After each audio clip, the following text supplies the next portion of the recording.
오늘은 우리가 12월 달 첫째 주 대림절 또는 대강절이라고 하는데요. 유럽에서는 이 대림절, 대강절을 굉장히 중요한 절기로 인식하고 지켜드리고 있습니다. 예수님이 이 땅에 오심을 사모하면서 기대하는 그런 계절이다. 우리가 그렇게 이해하시면 되겠습니다. 예수님 이미 오셨는데 대림절, 대강절이 무슨 의미가 있겠느냐? 아니죠. 우리의 삶에 잃어버린 예수, 삶을 사느라 오늘 우리가 여러 가지 어려움 속에서 자칫하면 우리의 예수 그리스도를 잃어버리고 살아가는 시대인데, 이번에 다시 한번 우리가 대림절, 대강절을 통과하면서 복의 근원 되신 우리의 구원주 되신 우리의 영원한 생명 되신 예수님을 다시 만나고 다시 모셔드리고 영접하는 그런 우리 마지막 2020년 12월 대림절, 대강절이 되어지시기를 주님의 이름으로 축원합니다. 오늘 본문은 우리에게 환난 중의 승리를 어떻게 할 것인가 하는, 우리 인생은 어차피 환난을 당할 수밖에 없다, 환난을 피할 수 없다, 우리는 환난 가운데서 살아갈 수밖에 없는 것이 우리 인생이다 하는 인생의 실존을 정확히 우리에게 제시하고, 그런 우리 인생이 이러한 광야 인생과도 같은 그런 혼란 많은 세상에서 어떻게 승리하며 살아갈 것인가 하는 문제에 대하여 정확히 답을 주고 있는 말씀이라 하겠습니다. 그래서 저는 오늘 본문을 중심으로 환난 중의 승리라는 제목을 가지고 함께 우리가 12월 첫째 주 하나님의 말씀을 받기를 원합니다. 고린도후서 4장 7절에 우리가 다 이 보배를 질그릇에 가졌다, 그렇게 정의하고 있습니다. 바울의 아주 시적인 정말 멋있는 그런 표현인데요. 여기서 보배라고 하는 말은 바울이 받은 사도적 직분을 말하기도 하고, 또 동시에 예수 그리스도의 구원의 복음, 구원의 복음을 말하기도 합니다. 내가 구원받았다, 내 안에 예수 그리스도가 있다, 또 나에게는 주를 위하여 일할 수 있는 사명이 있다 하는 것이지요. 이것이 바로 보배이다 하는 것입니다.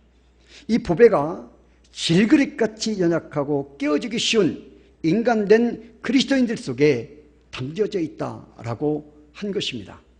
고귀하고 진귀한 보배 예수 그리스도, 영원한 생명 되신 구원자 되신 예수 그리스도를 보배라고 말하고, 그것이 담겨있는 그릇, 그 참으로 약한 그릇, 보잘것없는 그릇, 미미한 그릇, 그것을 우리가 질그릇이라고 표현했습니다.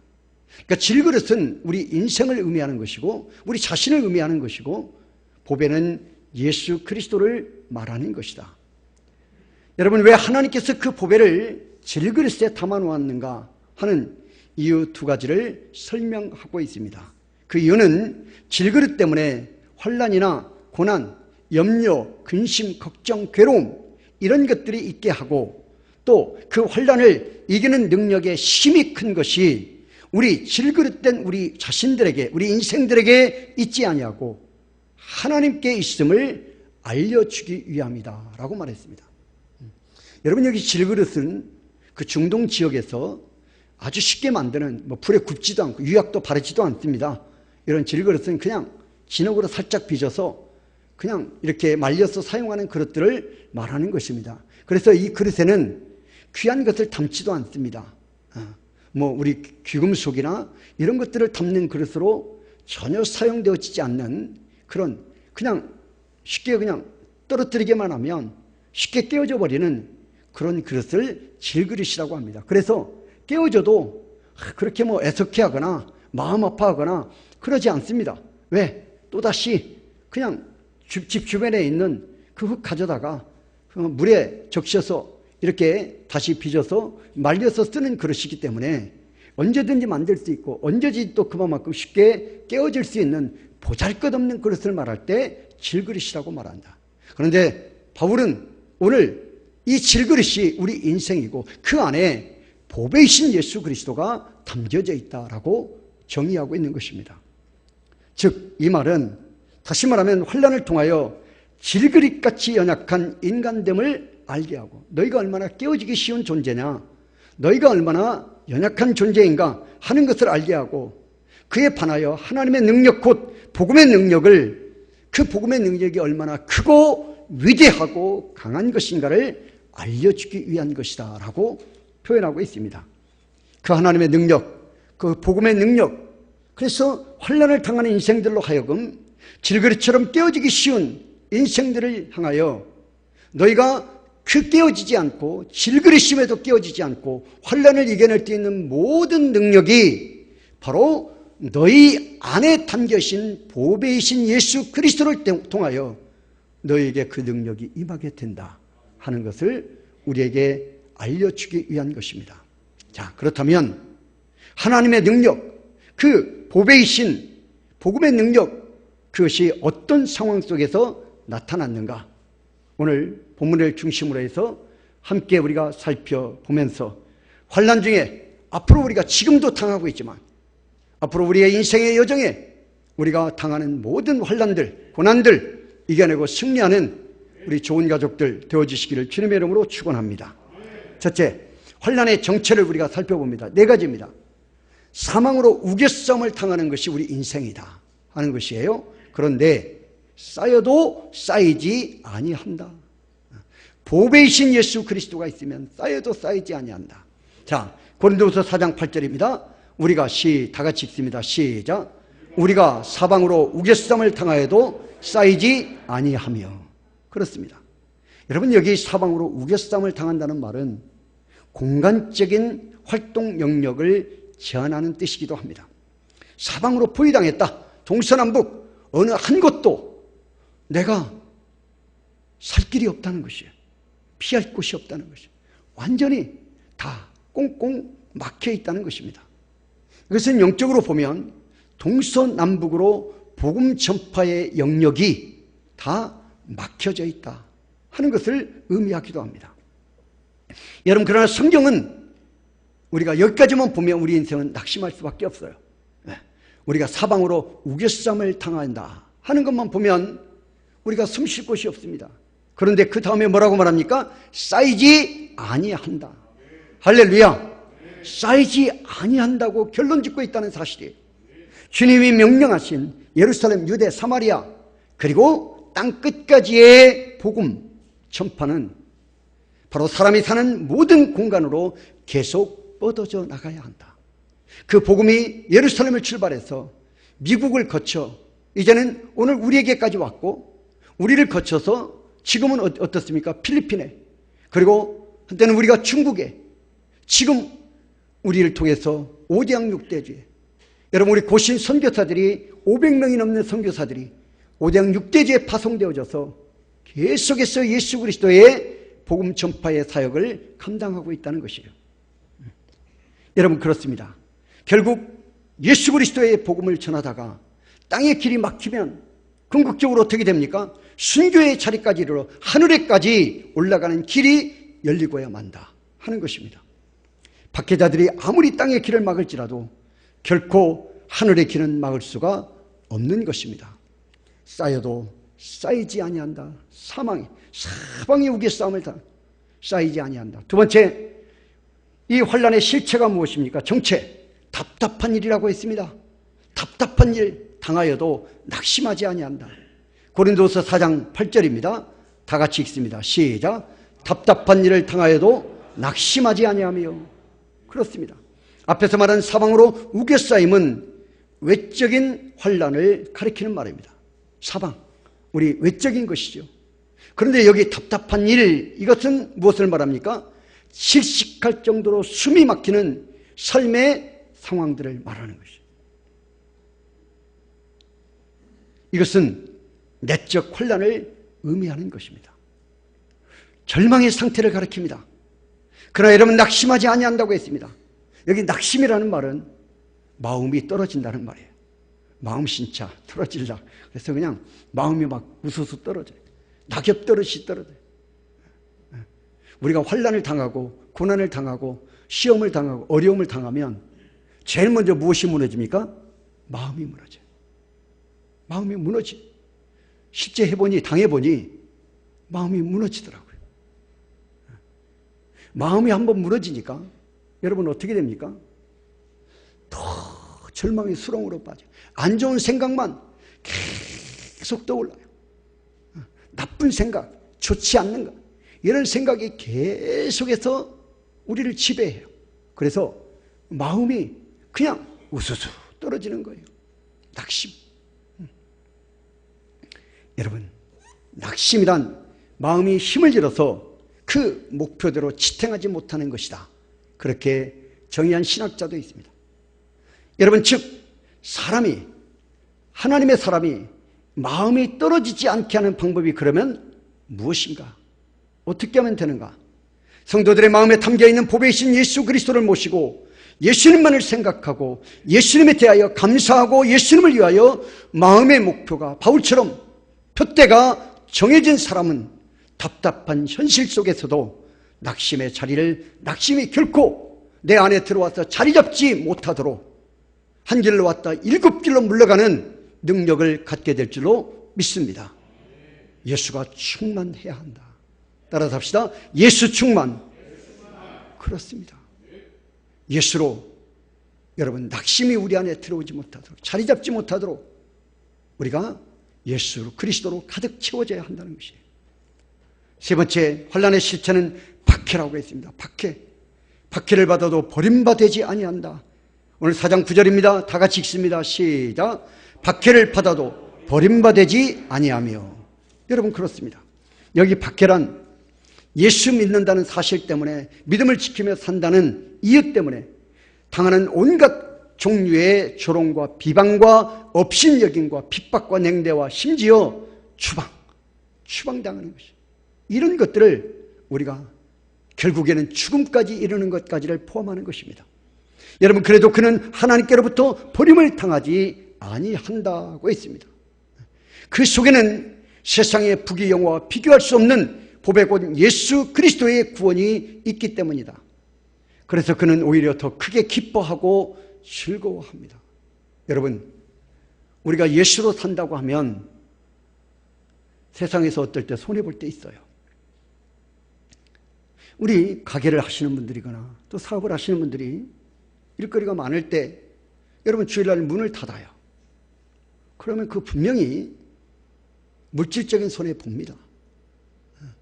주일날 장사를 못하는데 당연히 하루 매출에 여러분 줄어드는 것, 그 물질적 손해 보는 것이죠. 그 손해 본다는 것이에요. 그런데 여러분 한 가지 더 우리에게 확실한 것은 무엇입니까? 하나님께서 나를 붙들고 계신다는 사실이에요. 우리는 이것은, 제가 요즘에 이렇게 좀 책을 계속 이렇게 읽고 있습니다.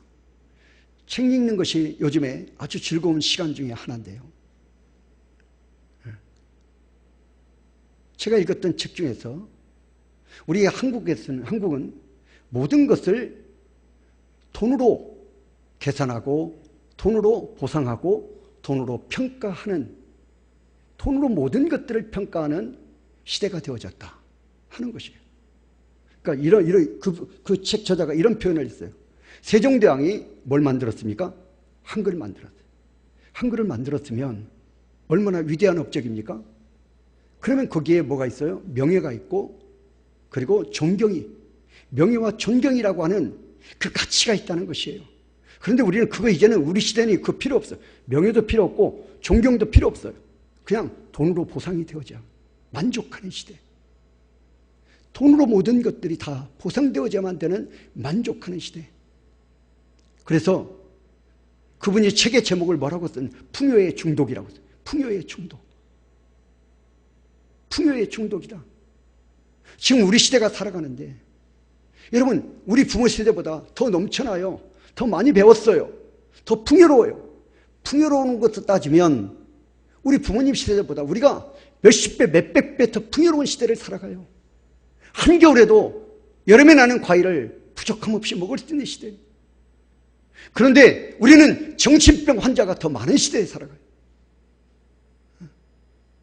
더 우리는 힘들다고, 어렵다고, 고통스럽다고 괴로움을 호소하는 사람들이 더 많은 시대를 살아가요.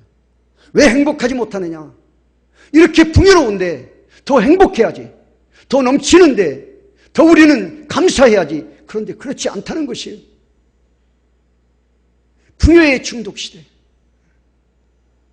모든 것을 돈으로만 우리는 평가하고 계산하는 시대. 왜 제가 이 말씀을 드립니까?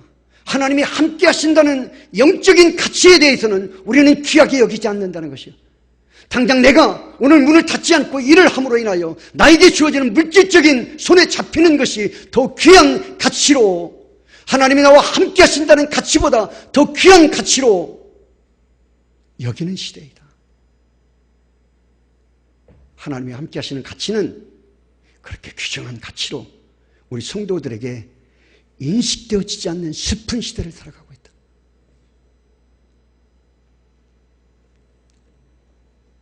세상이 다 나를 버려도 하나님께서 나를 버리지 아니하심이 천하보다 귀하고 행복한 일이지 않습니까?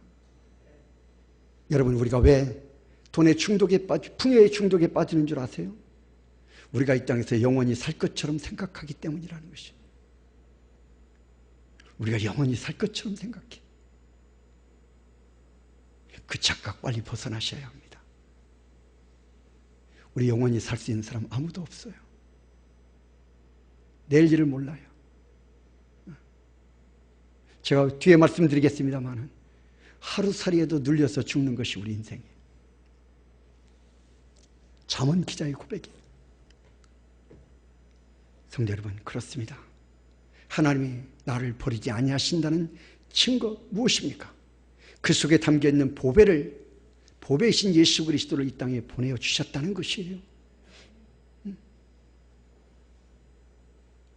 크리스찬 잔다크는 그의 사랑하는 동력자들로부터 사육 중에 버림을 당하여 고통과 괴로움을 당한 적이 있었습니다. 왕따 당한 것이에요. 소위 말해서 왕따. 그때 그는 이렇게 고백했습니다. 홀로 하나님과 함께하는 것만이 좋은 일이다. 하나님의 우정, 하나님의 도움, 하나님의 사랑은 나를 버리지 않았다. 그의 은총의 날개 아래서 나는 죽기까지 용감하고 용감하리라. 할렐루야. 그렇습니다. 그의 날개 아래서 나는 죽기까지 용감하고 용감하리라. 시편 성도는 고백하기를 내 부모는 나를 버렸으나 여호와는 나를 영접하시리라. 할렐루야. 그렇습니다. 네 번째, 환난의 시체는 거꾸로뜨림입니다. 거꾸로뜨림을 당하여도 망하지 아니한다. 여러분, 고린도후서 4장 9절입니다. 우리 다 같이 읽어봅니다. 시작. 거꾸로뜨림을 당하여도 망하지 아니하고. 여기 거꾸로뜨림이란 말은 바로 죽음의 지경을 표현한 것입니다. 그러나 여러분, 성경은 죽지 아니한다. 죽음의 지경에 당했어도 죽지 아니한다. 사도 바울은 이러한 경험을 이미 많이 했습니다. 그는 루스드라에서 돌에 맞아 거꾸러진 일이 있었죠. 그래서 사람들은 그가 죽은 줄 알고 성 밖으로, 이거 시체는 성 안에 있으면 안 되죠. 시체는 모두가 다 성 밖에 버리는 것입니다. 그래서 들짐승이 먹든 던져버리는 거예요. 사도 바울도 그와 똑같이 성 밖으로 던져졌습니다. 죽었다, 시체이다 하는 것이에요. 그러나 하나님은 바울을 그 자리에서 다시 이렇게 세우셨습니다. 이제는 다시 그 성, 사람들이 내던진 성, 시체였던 그 성 안으로 그가 들어가서 이제는 더베로 가서 복음을 전하는 역사를 이루게 됩니다. 그리스도인에게는 특징 중에 하나가 무엇입니까? 넘어지지 않는 것이 아니라, 여러분 꼭 기억하십시오. 우리는 넘어지지 않는 것이 아니라 넘어질 때마다 다시 일어날 수 있다는 것이에요. 할렐루야. 다시 일어날 수 있다. 넘어지지 않는, 우리는 질그릇이기 때문에 깨어질 수 있고 시험에 들 수 있고 환난 당할 수밖에 없어요. 여러 가지 고난이라고는 돌뿌리에 걸려 넘어질 수 있어요. 낙심, 마음이 무너질 수도 있어요.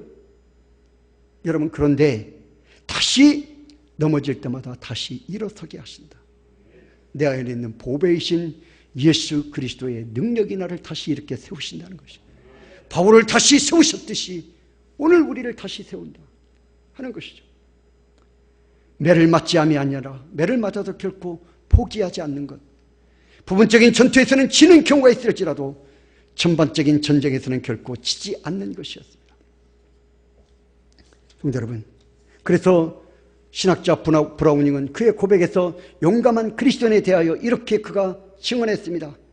등을 돌리지 않고 언제나 가슴을 활짝 펴고 전진하는 사람은 구름이 걷힐 것을 의심치 않고 정의가 공경에 처해도 악의 승리를 꿈에도 생각지 않고 넘어지면 일어서고 패하여도 다시 잘 싸우고 깨어나기 위하여 잠든다. 그렇습니다. 잠언 24장 16절입니다. 다시 한번 다 같이 읽어봅니다. 시작. 대저의인은 7번 넘어질지라도 다시 일어난다. 아멘. 대저의인은 7번 넘어질지라도 다시 일어난다. 7번은요 완전 숫자예요. 이 말은 7번 넘어졌다는 말은 완전히 그 사람 회생할 수 없는 상태까지 이르렀다는 말이에요. 그런데 다시 일어선다는 것이에요. 다시 일어선다. 이런 환란의 정체들로부터 완전한 승리의 비결이 그럼 무엇인가? 여러분, 하나님께 있는 힘이 큰 능력 때문에 성도는 환란 가운데서 승리한다. 내 안에 담겨져 있는, 질그릇 같은 내 안에 담겨져 있는 보배이신 예수 그리스도의 능력 때문에 우리는 승리한다. 할렐루야. 고린도서 4장 7절입니다. 다 같이 읽습니다. 이는 시작. 이는 힘이 큰 능력은 하나님께 있고 우리에게 있지 아니함을 알게 하려 함이라. 나를 일으켜 세우는 능력이 하나님께 있다.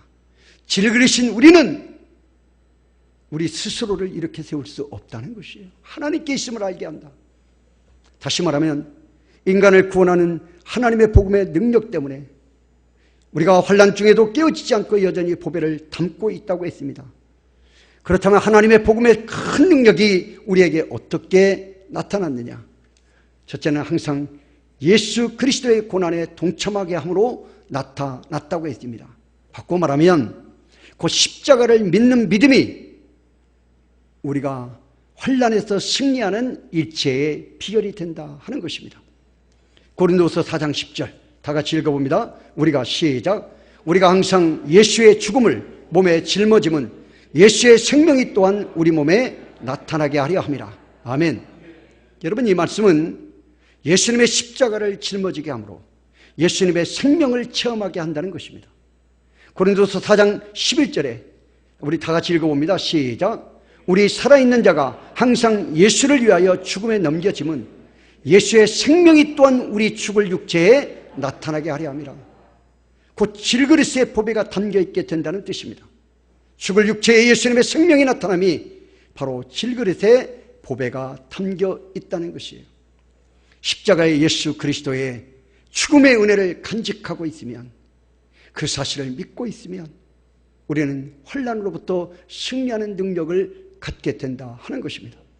두 번째, 예수님의 부활을 믿는 믿음입니다. 고린도후서 4장 13절로 14절입니다. 다 같이 읽어봅니다. 기록된 바 시작. 기록된 바 내가 믿었으므로 말하였다 한 것 같이 우리가 같은 믿음의 마음을 가졌으니 우리도 믿었으므로 또한 말하노라. 주 예수를 다시 살리시니가 예수와 함께 우리도 다시 살리사 너희와 함께 그 앞에 서게 하실 줄을 아노라. 아멘. 하나님의 능력이 죽은 자 가운데서 예수님을 살리신 같이 예수님의 부활을 믿는 우리도 함께 살리사 그 주님 앞에 서게 할 것이라는 것이에요. 바로 이 부활의 신앙의 소망이 환난에서 승리하는 모든 질그릇 같은 이 땅의 그리스도인들의 승리의 일체의 비결이다 믿기를 축원합니다. 죽어도 다시 산다는 부활신앙이 환난에서 성도가 승리하는 비결이에요. 여러분, 사도행전 읽어보셨지 않습니까? 사도행전에 보면 여러분, 바울을 비롯하여 예수님의 12제자들이 성령 역사를 체험하고 나서 사도행전 2장에 마가의 다락방에서 성령 역사를 체험하고 나서 이제는 복음을 위한 그들이 열정적인 일꾼들로 변화되어집니다. 죽으면 죽으리라. 이제는 복음 전하기 위해, 죽어가는 생명 살리기 위해서 전도하고자 그들이 이제는 뛰어들게 됩니다. 여러분, 그때 그들의 열정만큼 뭐가 있습니까?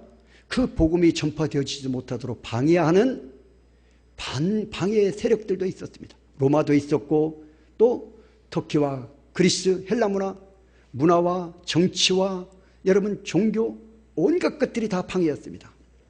유대 사회에 말할 것도 없습니다. 율법주의. 여러분 그래서 바울이 서신서에 많이 쓰는 표현들이 무엇입니까? 거짓 교사, 이단, 그죠? 네. 거짓 예수, 다른 믿음, 다른 복음, 이런 거 전하는 자들이 넘쳐났다는 것이. 그들이 복음을 전하지 못하도록 커다란 장벽이었습니다. 심지어는요, 여러분 예수님의 12제자들 중에 6명 이상이 순교의 제물이 되어졌어요. 그런데 그들이 죽음이 기다리고 있음에도 불구하고 그들이 망설이지 않고 중단하지 않고 그들이 전진할 수 있었던 것은 무엇입니까? 그들이 로마가 나를 죽이면, 헬라가 나를 죽이면, 터키가 나를 죽이면 나에게는 뭐가 있다? 예수 그리스도가 다시 사신 것처럼 나에게는 영생하는 부활이 있다. 부활신앙이었습니다. 부활신앙. 여러분 사도행전에 나타난 모든 바울의 설교, 베드로의 설교를 보십시오. 그리고 예수님의 제자들이 전한 여러분 모든 복음의 전도의 핵심 메시지는 무엇입니까? 너희가 죽인 예수 그리스도가 다시 사셨다. 할렐루야. 여러분 바로 부활신앙이었습니다. 부활복음이었습니다. 오늘날 우리는 너무나 세상 것들에 매료가 되어져서 죽음도 우리는 조금 내 문제가 아니라고 생각을 하고 부활도 나에게는 그렇게 크게 가치 있는 것으로 여기지 않는 시대가 되어졌어요. 죽음도 나에게는 멀리 있는 이야기, 그리고 나와 관계없는 이야기. 그러다 보니 부활신앙에 대하여 귀하게 여기지 않는 시대를 우리가 살아가고 있는 것이죠. 부활이 얼마나 가치 있고, 여러분 우리 기독교만이 가지고 있는 영생하는 부활이지 않습니까? 부활에 대해서 우리가 가치와 의미를 부여하지 않아요. 슬픈 시대예요.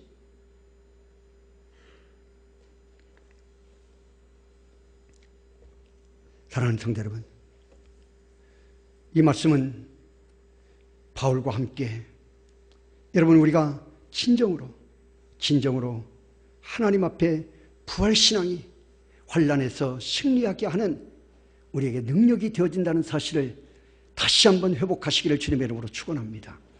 세 번째, 하나님께 영광 돌리는 목적의 삶을 살아갈 때 우리는 환난을 이기는 승리의 비결이라고 있습니다. 고린도후서 4장 15절입니다. 이는 시작. 이는 모든 것이 너희를 위한 많은 사람의 감사로 말미암아 은혜가 더하여 넘쳐서 하나님께 영광을 돌리게 하려 함이라. 누구에게? 하나님께 영광 돌리려 하며. 이 말씀은 바울과 함께하는 모든 그리스도인들이 환난에서 승리하는 또 하나의 비결을 말하고 있습니다. 그것이 바로 무엇입니까? 하나님께 영광 돌리고자 하는 궁극적인 목적 때문이다. 여러분 살아도 주를 위하여 살고 죽어도 주를 위하여 사는, 우리는 사나 죽으나 주의 것이다. 이런 의식을 가지고 살아가는 자. 하나님의 영광을 가려우는 일을 나는 목에 칼이 들어와도, 여러분 우리 신앙의 순교자들 일제시대 때 일본의 순사들이 신사참배를 거부하면 죽이겠다고, 고문을 하겠다고, 감옥에 가두겠다고 할 때 여러분 그들이 그 모든 것들을 감수하고 감옥에 들어가고 고문을 당하고 주기철 목사님과 같이 순교의 제물이 되어줄 수 있었던 것은 무엇 때문입니까? 바로 내가 하나님께 영광을 가려우지 아니하겠다. 일본의 신사참배를 한다는 것은 하나님의 영광을 가려우는 것이고, 십계명의 제1계명 나 외에 다른 신을 섬기지 말라고 하는 하나님의 거룩한 계명을 어기는 것이다. 나는 살아서 내가 이 죄를 범할 수 없다. 차라리 죽어서 하나님의 품에 안길지언정 내가 살아있음으로 하나님의 영광을 가리우는 이런 죄를 범하지 않겠다고 하는 각오였어요. 사랑하는 성도 여러분, 우리는 오늘 그리스도인이 누리는 영광의 특권을 생각했습니다. 모든 그리스도인들은 질그릇같이 연약하고 깨어지기 쉬운 존재, 그게 나 자신이라는 것이에요. 우리 자신이라는 것입니다. 제가 그것을 처절하게 경험하고 있지 않습니까?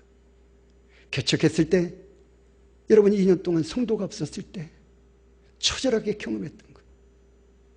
이제는 육신이 병들어 무너짐을 통해서 처절하게 경험하고 있습니다. 질그릇이 깨어지는 과정을 통해서 처절하게 경험하고 있습니다. 육신의 약함과 고통과 현실이라고 하는 아픔 속에 지배를 받고 있는 것이 우리 인생, 여러분들 자신이에요. 우리 자신들이라는 것이에요. 여전히 인간이라고 하는 약한 갈대성, 이리 바람이 부는 대로 흔들릴 수밖에 없는 갈대성을 가진 존재들이에요. 우리가 당하고 있는 여러분 코로나 바이러스, 암, 여러 가지 질병들, 여러분 눈에 보이지 않아요. 제가 피를 뺍니다. 병원에 가면 제가 피를 자세히 봐요. 뺄 때 어떨 때는 8개를 빼기도 하고 많이 뺄 때는 12개를 뺄 때도 있더라고요. 기본적으로 4개를 뺍니다. 기본적으로. 오늘 또 지금 예배 드리기 전에 우리 최현정 집사님을 통해서 주사를 3방을 맞고 왔어요. 촉진제 3방을. 이걸 맞으면 열이 날 것이다. 몸살 기운이 있을 것이다. 아예 병원에서 이 후유증을 알고 약을 지어줬어요. 타이레놀을 주고 더 심하면 이 몸살약을 먹고 더 심하면 열이 37.5도가 되면 두말 없이 빨리 응급실을 통해서 입원해라 그랬어요. 지금 37.6, 7도를 제가 지금 오르내리고 있어요. 집사람이 설교하지 말라는 거, 오늘 주일날 예배 가지 말라는 것이죠. 제가 이야기했어요. 내가 예배 드리지 않으면, 주일날 목사가 예배 자리에 있지 않으면 내가 어디가 있느냐? 어디가 마음이 편하겠느냐? 어디가 마음이 편하겠느냐? 응급실도 편하지도 않고 집에 있어도 편하지 않다. 나는 설교하는 자리가 제일 편하다.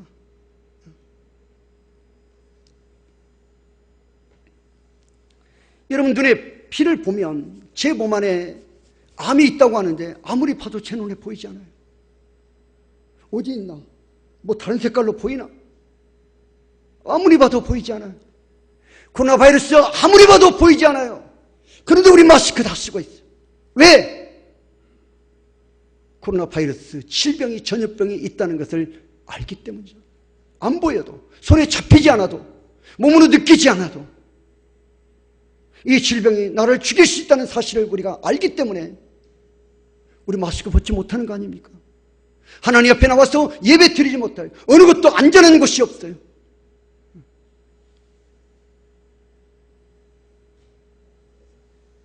우리가 얼마나 연약한 질그릇 같은 존재인가 하는 것이.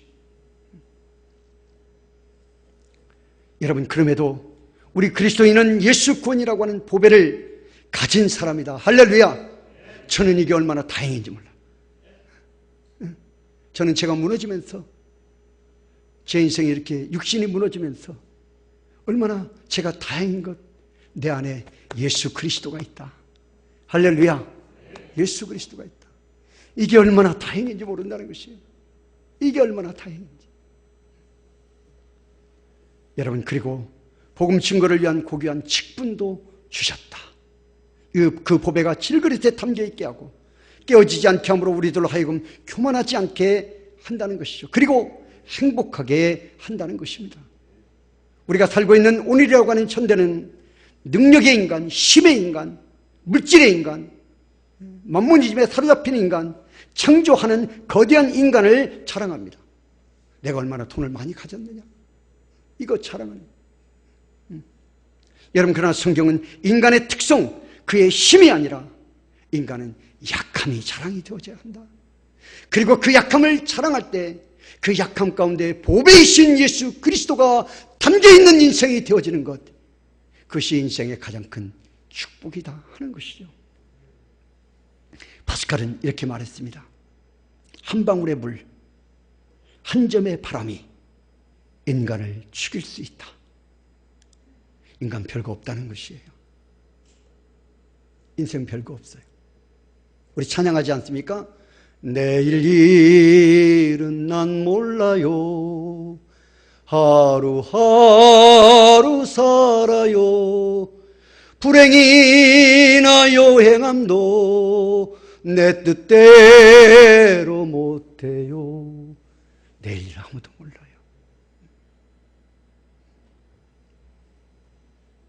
성경은 하루살이에 눌려 죽을 인생이다.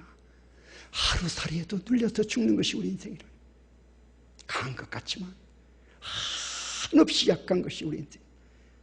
깨어지기 쉬운 칠그릇이라고 했습니다. 인간이란 아무리 큰 소리쳐도 그런 존재인 것이에요. 그런 칠그릇, 여러분 그 속에 구원의 보배 예수님을 담아놓았습니다. 우리 인생을 행복하게 하는 보배에 예수님을 담아놓고 살게 했습니다. 교회라고 하는 보배, 선교라고 하는 보배, 사명이라고 하는 보배도 우리에게 담아놓으셨습니다. 그렇다면 이 보배 때문에, 예수 때문에 나 같은 질그릇이 이 땅에 복되게 존재하는 것입니다. 보배 때문에 질그릇도 빛이 나는 것입니다. 질그릇 때문에 보배가 존재하는 것이 아니에요. 여러분, 그 결과 예수 그리스도를 믿는 저와 여러분은 사방으로 우겨싸움을 당하여도 쌓이지 아니한다. 답답한 절망의 골짜기에서도 낙심하지 않는다.